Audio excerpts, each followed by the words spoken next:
enjoyed it.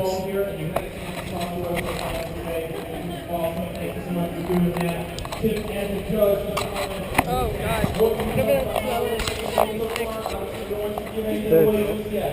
No, it's just done. What? It's been great because not only are there fabulous cars here, but the owners who have the passion for these cars to not only restore them and build them and keep them in such pristine condition that they're in, but there are some great cars here. And like I say, I enjoy the people as much as the cars. That is absolutely true. All these cars are spotless, especially driving around in Florida in the summer. You're bound to get love bugs on your cars, but none of these cars have it. It's amazing. Chip, you're going to be with us tonight for the ceremony to announce all of our winners. 7 o'clock tonight, folks, right here at this stage, and you're going to be providing insight. Are you excited about that? Yes, I am. All right, absolutely. Well, I think the car owners are too. I think the car owners might be excited. Are the car owners excited about the ceremony tonight to hear the winners? Well, Chip, you are a authority, is easily to say, on car design, and two of your designs we have here today. Some of the owners brought some designs, Chip Foose designs. Can you tell us a little bit about what we have here today? Well, we've got one of the Foose design Mustangs that we built. There was 500 of them built from 2006, 7, and 8. And we've got a blue one here with the silver stripes on it.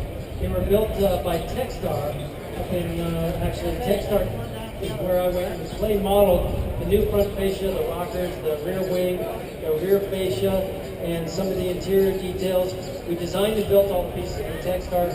Unique Performance had a assembly plant down in Texas where we were building them. And like I say, we did 500 of those vehicles. We've got number 207 here today. And we've also got one of the overhauling cars that we did right over here, the orange and black one that we did for JR when he was living in Las Vegas. Right after we finished that, when he moved down here to Florida, I was down here in Fort Myers and saw his car for the first time since we had overhauled it. And that was in, when was that? About 5 months ago. So I spent more time with it in the last 5 months than I have since we finished the car, which was 8 days. Well, folks, Chip's designs that we were just talking about, we have one right over here by the AMC movie theater, and the blue Mustang is outside Bongo's Cuban Cafe. Now, you said for that design, you build it from the mold up, you got to put your personal touch on everything. Is there any particular part about the mold that is your favorite part to really design and really get into? The driver, because he loves it. He's right here. That's a great, he does, I talked to that gentleman earlier, he's very excited about that car, he loves it. Jerry Moorhead. Well, folks here, I think they might want to know is, what would you think elements, as far as designing a car, what elements make for a really good car design?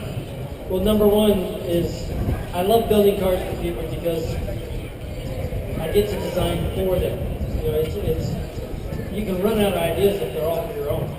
But when you talk to people and you ask them what their favorite color is, you know, what other types of interests they have, and I don't know what I'm going to do to a car, especially on overhaul, until I talk to our insider who tells us a bit about the mark.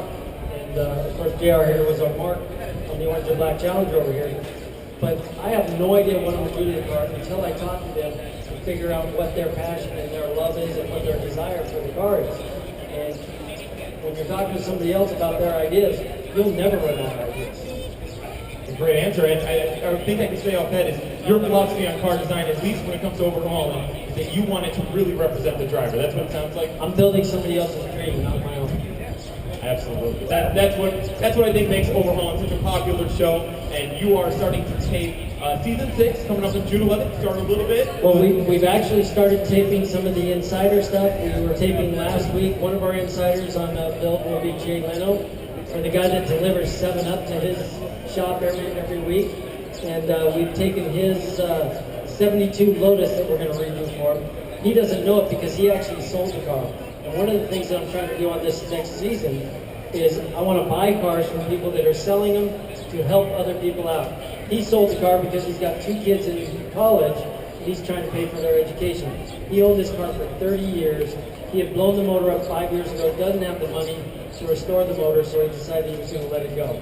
And we've got it. We start the build on June 11th, and we're going to get that car back to him. Wow. Yeah.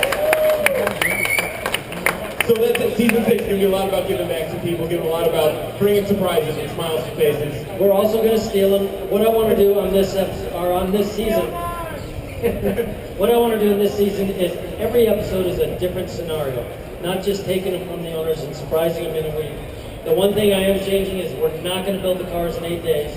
I want to do the cars in 3 weeks minimum, and maybe longer depending on what type of reveal we can do.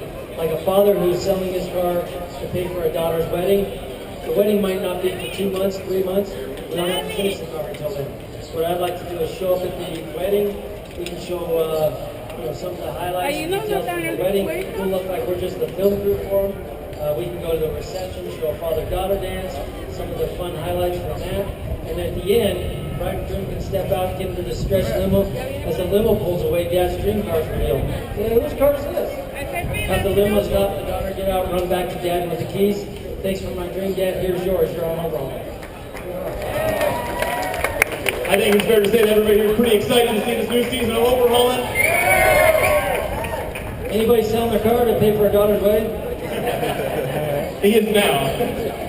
Well, you obviously have a lot of fans here, and if you guys haven't heard it yet, Chip will be doing an autograph signing over on B Street from 3 to 4:30. Chip, what does it mean to you to get a chance to really talk to your fans and interact with them this close?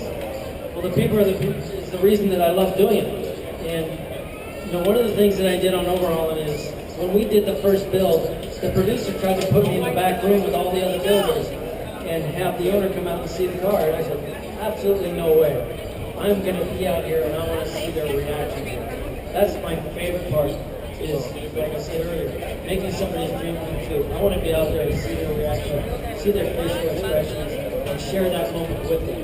And I get to do that on every episode, and that's what gives me all the drive and the desire to I don't think mine is really going to shave my Well, Chip, you've been so nice to talk about everybody else here, and if you guys were with us yesterday, I had a chance to ask him a question about what would be his dream car to drive. You had a fantastic answer to that question, and that is, it's always the next car. So you can't pick a favorite, and you don't know what's coming next down the pipe.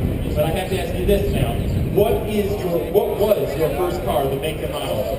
My very first car is the black 56 pickup that they did for me on Overhaul. The best thing about that whole episode was that it was my father who did the car for me. Now I'll tell you, when I learned to drive, I was 12 years old. It's getting annoying. And my dad used to drive me around in that truck, and I used to sit next to him and have the three on the column shift. And I used to watch what he was doing, and I would mimic it from the passenger seat. And my dad was watching me one day, and he says, I think you can probably drive.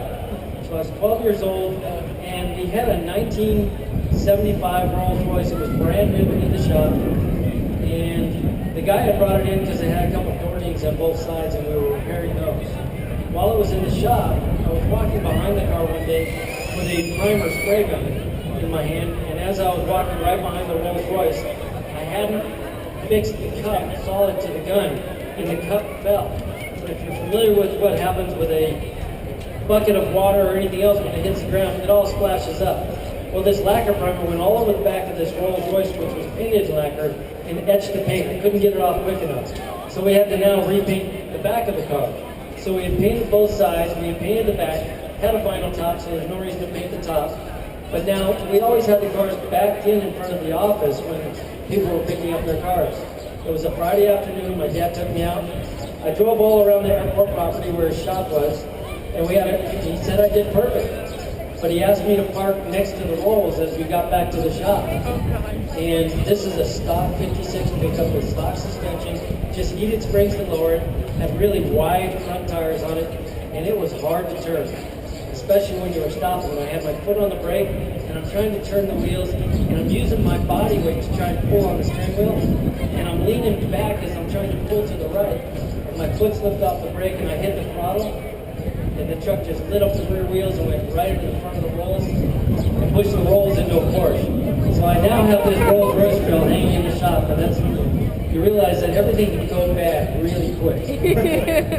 That was a little bit more than a date that the owner was bargaining for. I was ended up taking that whole car for a couple Jordans. Wow. And my idiocy. I've seen all these. Well, I think everybody's favorite idea of getting a new car would be getting a Chip Foose design. But if you're out there on the market right now and you're just going on the commercial market, can you give us some insight as to what you need, some of the top things you need to look for if you're buying a brand new car in the market today? Well, first of all, it's got to be your personality, because a car is an extension of your personality. So find something that you want to represent yourself.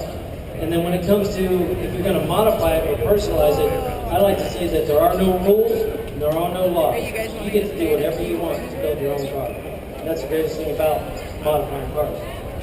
I completely agree. I love your philosophy on cars. I love your philosophy on the people driving them.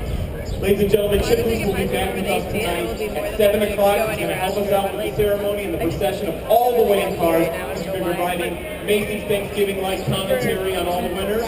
He's very excited for that. He's going to be right over there at 3 o'clock to 4:30 signing merchandise that you buy in the D Street store of design that you helped draw for the Pixar Cars movies. That was a blast. Thank you so much. Thank you, Chip. You want to talk to JR at all? Yeah? Anybody have any questions? No questions. I got to tell you one thing. This was the best experience of my whole life, was working with this man right here. He is better than he seems on TV. Give it a big round of applause for Chip Foose. Thank you very much. Did we make your dream come true? My dream has come true many, many times over with that car sale. Thank you so much. Thank you, JR. will be joining us tonight, also helping out with the ceremony. We're very excited to have you there also, JR. Thank you, Chip, for taking the time to talk to us. Ladies and gentlemen, let's hear it again for Chip Foose and JR. Thank you.